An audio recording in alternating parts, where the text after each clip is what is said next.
laughed. That was funny. So, of course, there's the question of how the hell he even fit in her locker.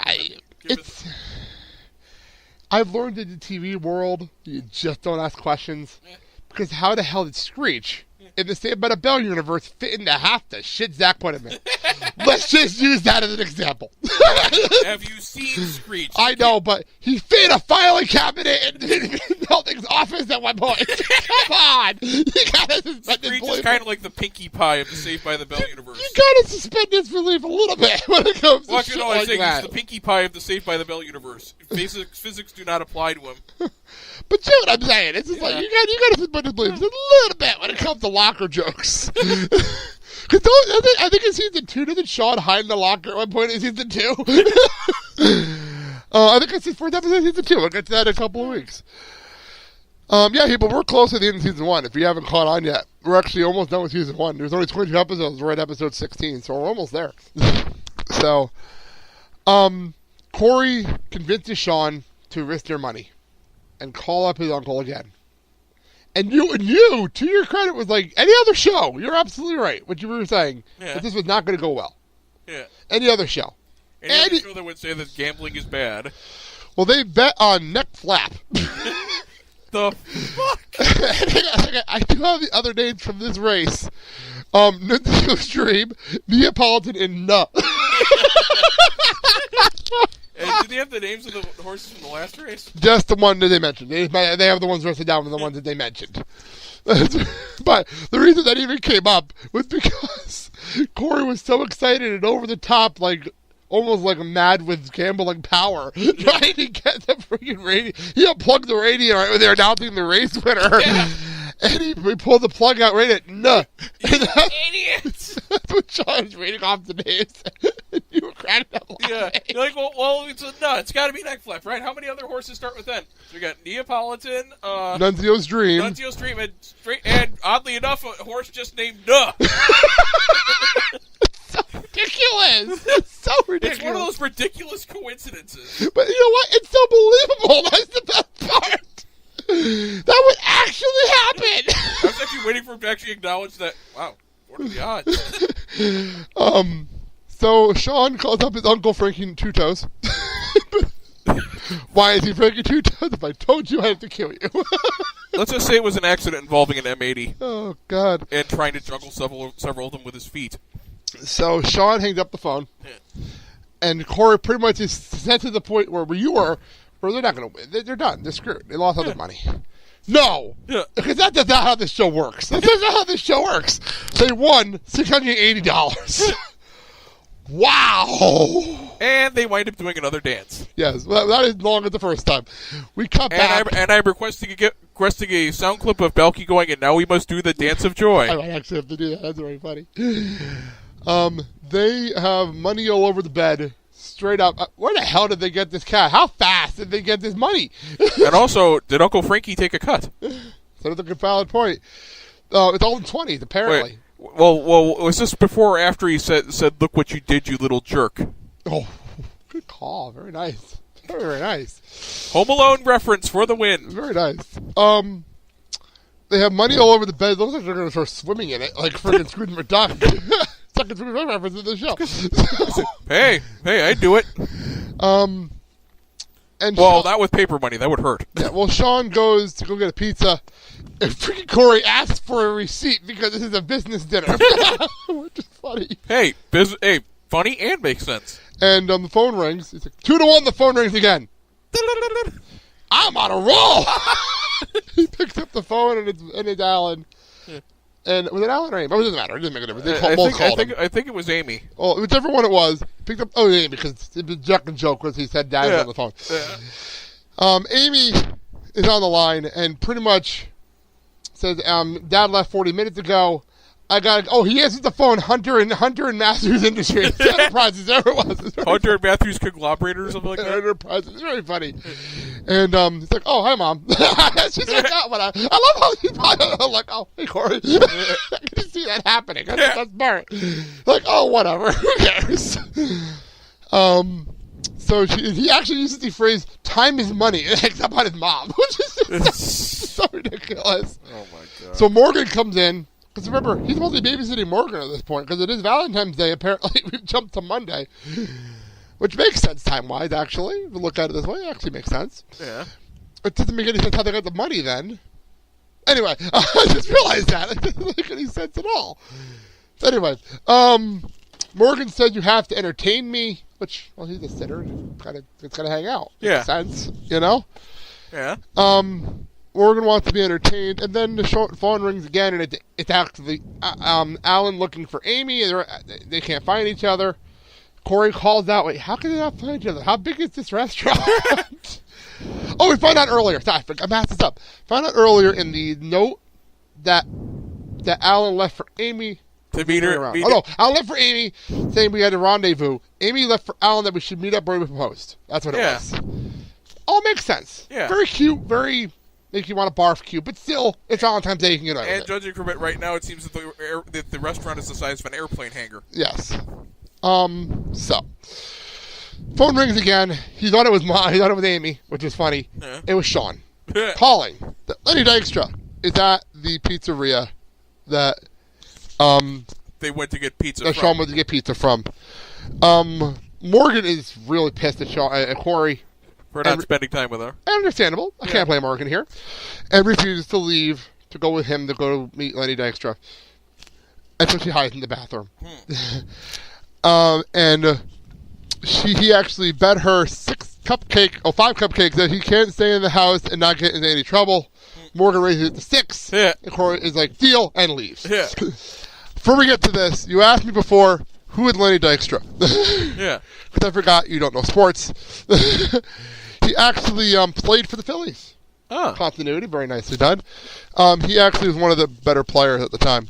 He played for the Phillies for a while, and he's a really good player. Where was it? He led them to a World Series. He actually led them to the World Series at the time. Nice. So, and actually, it looks like he was runner-up for the MVP of the league to Barry Bonds in his best season. There you go. So, pretty cool. Oh, hey, look at it this way. It's hilarious in hindsight. Lenny Dykstra didn't get caught with steroids, did he? It is pretty ironic. Well, he retired early. He had to retire early because of injuries. Oh. But still. Hey, where's shortened career and you don't get caught in the steroid controversy. You're not on the juice. Hey, you don't get caught in the steroid controversy after all these years, so that's always a good thing for you. Yeah. So we get downstairs and Morgan pretty much waves to Corey leaving, which is funny. That made me laugh. This pizza place, by the way, must be like right around the corner. I just had to note that point. This is fine. I could live with that totally. Morgan. I love her logic of living big. Which is dancing on the couch with her doll. Yeah, turning up the music and dancing on the couch. Yeah. And she throws her doll. And this is totally believable. I can't even argue that. This is totally believable. That she would throw her doll and hit that statue thing in the back. Oh, they hit the thing with the vase on it. Yeah, whatever that is, and went right into the window on the door. Yeah. And she flips out. And we get the Home Alone reference. Does it? And we get the nice Home Alone reference. The almost silent hands on the face scream. Yeah. I was waiting for the scream, but she didn't do the scream. So that was actually funnier. And she sprints out the door. Yeah. Now, I forgot where this was going, and I figured she was over by Feeney's. I really did. I'm not going to lie. I figured he had jumped the fence and went by Feeney. Now, that would have been impressive. Which would have made sense. Or at least knocked on the gate or whatever to get Feeney's attention. Although if she jumped the fence, that would be impressive. But you know what I'm saying, though. Yeah, that would have made sense. In my head, that's exactly where I thought this was going. Yeah. When we get back, we get home, and Corey and... Okay, I have an issue with this little detail. Corey and Shawn get home with 13 autographed rookie cards of Lenny Dykstra. Yeah.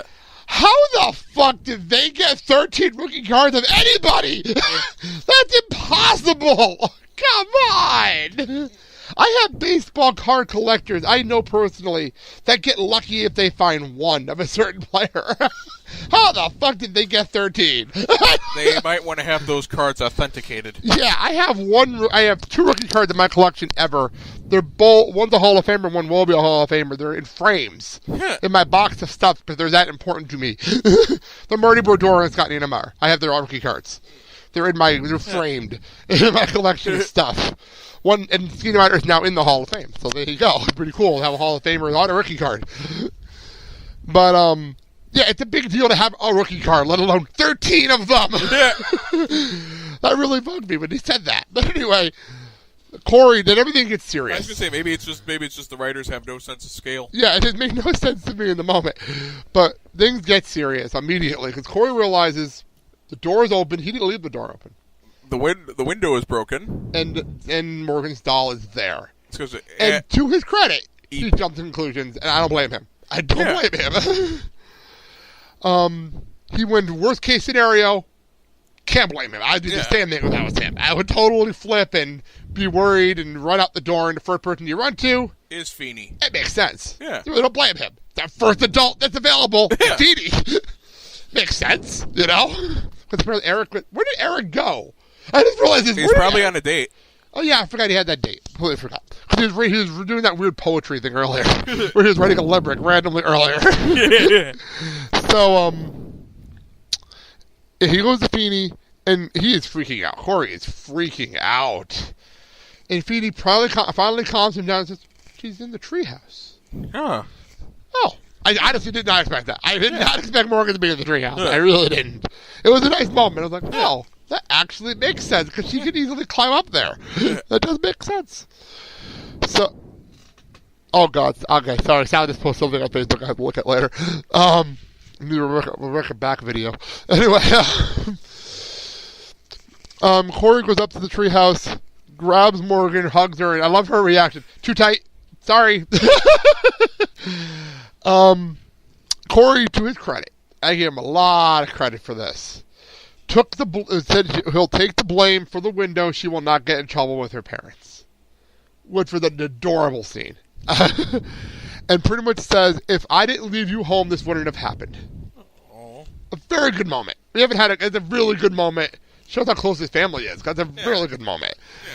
Because I could actually see Eric doing the same for them. You know what I mean? It's a really good thing.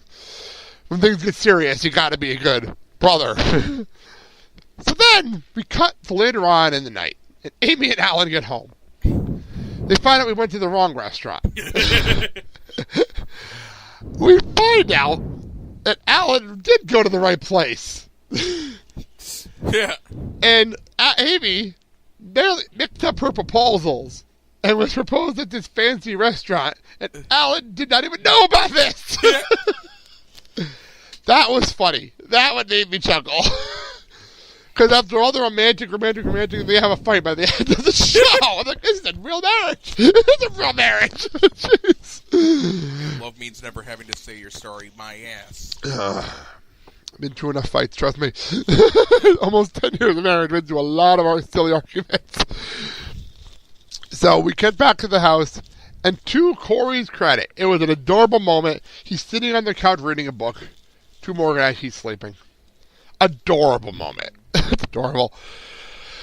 Corey tells them it was my fault. I'll pay for the window with my own money. And I love his logic. I would tell you, but the screaming that would ensue would wake up poor little Morgan. And honestly, that's exactly what would have happened. Yeah. I love the fact that he knows his parents, Alan especially, so well that he's like, I'll tell you later. We'll talk about it, but I'll tell you later. Yeah. So we cut back to class. We're ending the project. And Corey and Shawn won. Yeah, they actually beat the crap out of Minkus. Well, they won over $700 in real money. Yeah. Come on. You do the math. It was pretty much add a couple of zeros to that, and you get what they did in the class. You think about it from that perspective. I mean, it was $10 bet originally. $1,000. I add a couple of zeros. You got close to like 70 grand. 70 grand in this class. That's pretty impressive when you look at it. And I love Shawn. I love how Feeney asked, what did you guys learn from this? And Shawn says, some people say bet on a jockey. I say bet on a horse that can run in the mud. Feeney had no response for that. That was the best part. Then he goes to Corey, and pretty much Corey tells him the exact lesson he taught him earlier in the show. But then adds, you should never bet on anything you can't afford to lose. Aww. And Feeney says, I didn't teach you that. Yeah. Corey's like, I kind of had to learn that one on my own. Okay. No, on any other show, this would have been, after the gambling went belly up.